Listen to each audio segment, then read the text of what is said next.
Hello, everybody. Sorry for the short notice on the uh,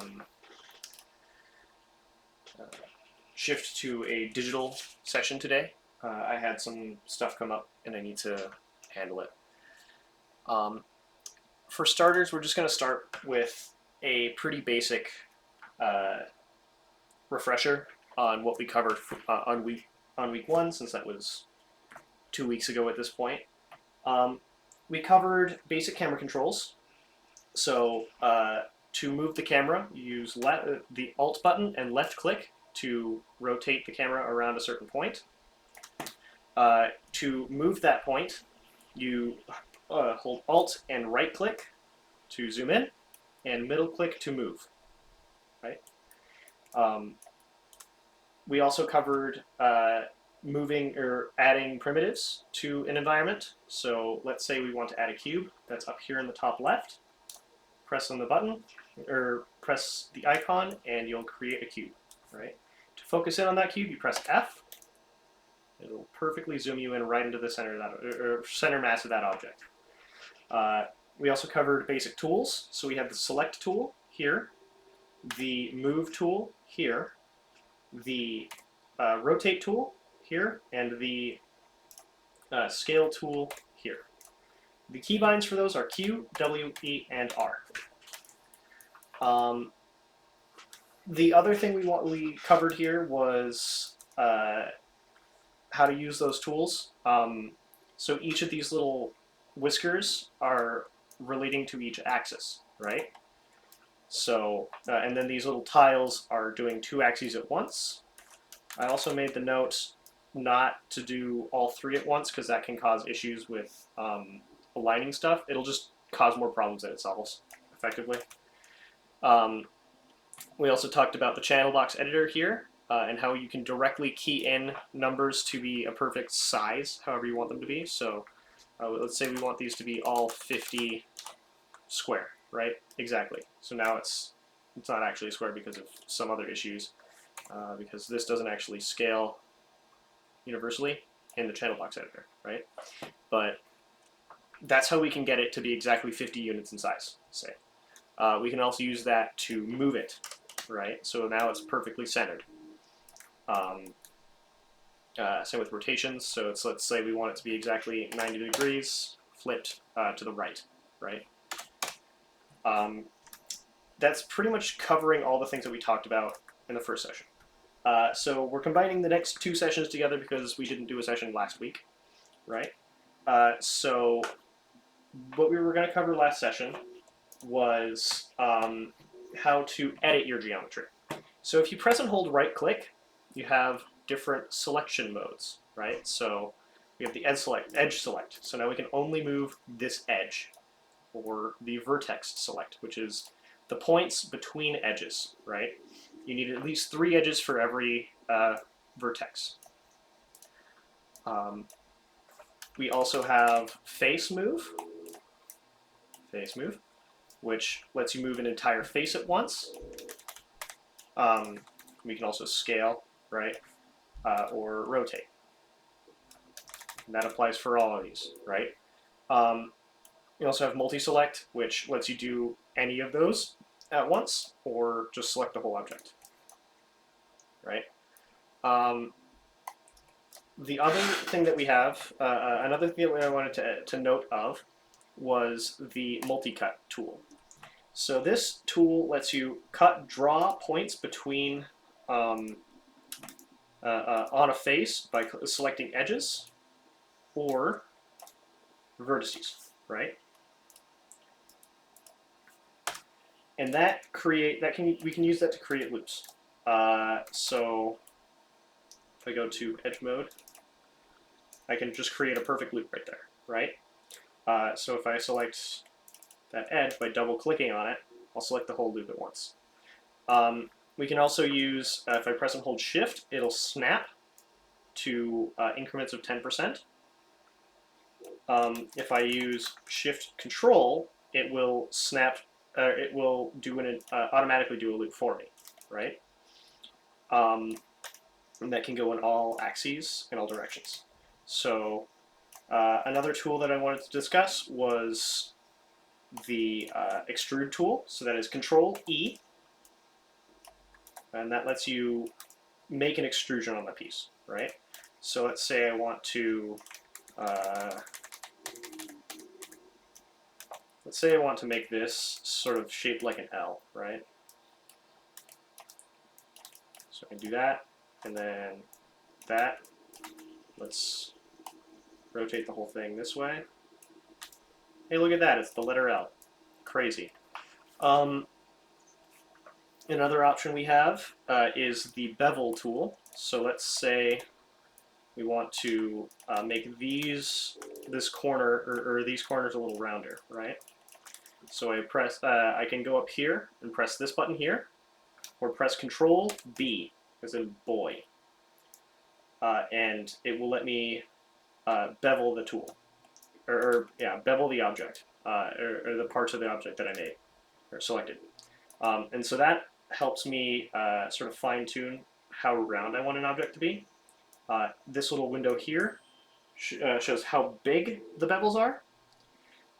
So if I want to do a full one, like 100%, it will just bevel all the way to the like very top of the edge, right? If I do all the way down, it's basically like there's no bevel at all, right? So let's just do like a 0.25, right? Segments is how many edges I'm adding, and so that'll make it how round I want it to be. So I think 2 is usually good for most things, but for this, I think because of how big this bevel is, I think I'll have it be 3, right? I also have depth. This is how concave or convex I want it to be. So -1 is going to be perfectly convex, right? And then 1 is perfectly concave, or the other way around, sorry. Concave, convex. And then a 0 is just going to be flat, right? It's literally just adding an edge.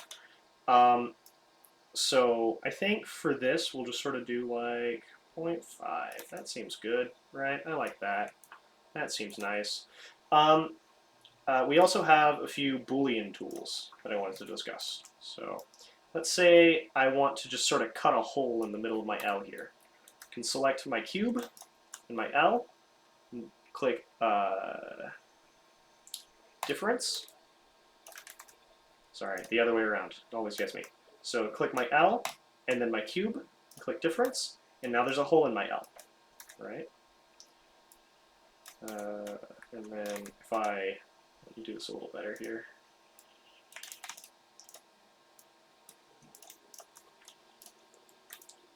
So now I have a hole in my L.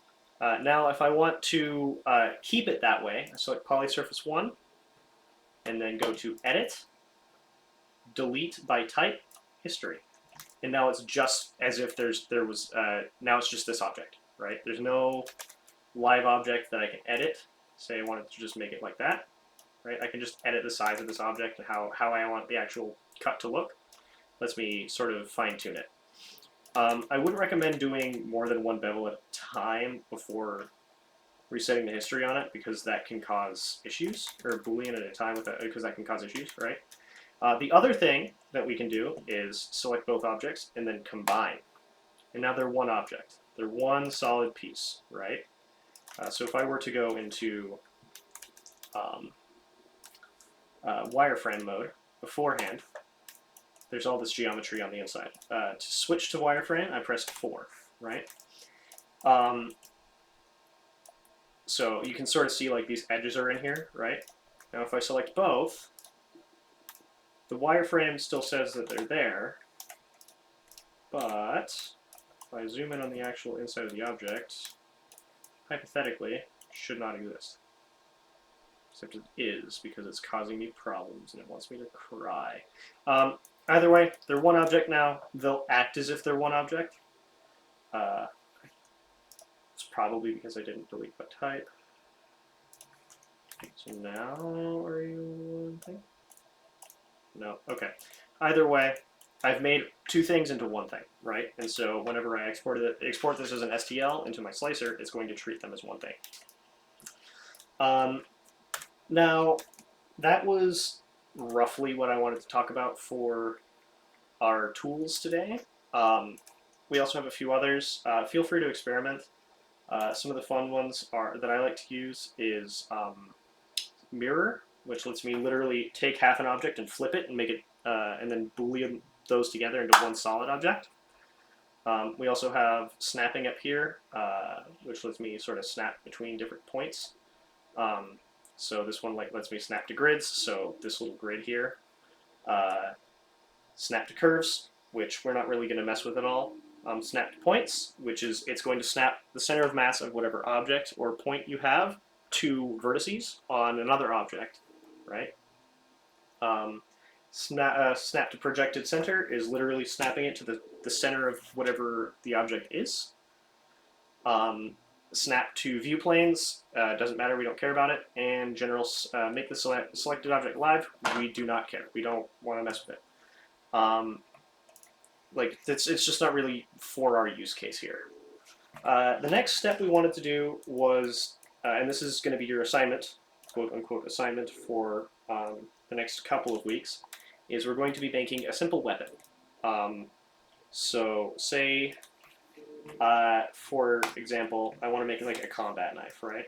I'm going to take like a cube, and I'm going to go into face mode. I'm going to extend this just a little bit, and then I'm going to go into edge mode, select these two edges, right, or these three edges. I'm going to snap those together. Actually, I lied, I'm going to just snap this edge tight. Okay, and then I'm going to go back to face mode. I'm going to inject it or extrude it again. Now this is not the most combat knifey looking knife I've ever seen, right? So let's take these edges down here, or these faces down here, extrude those, and it's suddenly looking a lot knifier, right? We also want to have sort of like an edge, like a tip to our knife, right? So let's extend that out, and then snap it tight. Okay. Come on, here we go.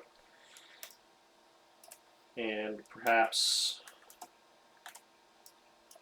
we want this vertex here to snap to this vertex here, and this vertex here to snap down to these vertices down here, right? So now we'll just sort of extend this out. We'll extend it out until we're at a point where it looks nice. Okay, it's getting progressively knifier, right? We'll go to face mode, and we'll just sort of start leveling this out and making sure that it's nice and tight. Now, that's a pretty serviceable cosplay combat knife, right? I'll export this to an STL format, right? I'll just put this on top of documents. Simple knife blade.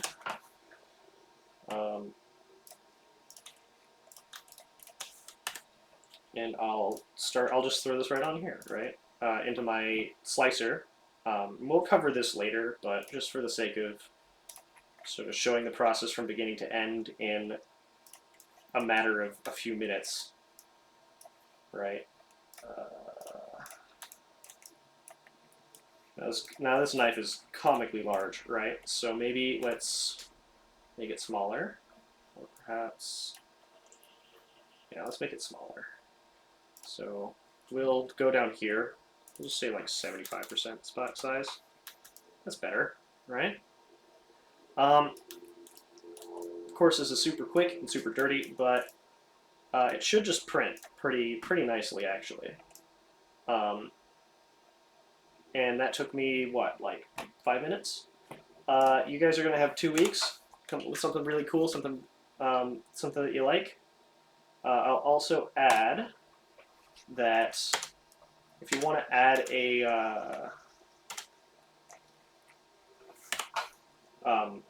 add like a reference image or something, you go to View up here, Image Plane, Import Image, and then you can just grab an image, and then you just take an image wherever you want. So let's say, I actually have one from a project previously.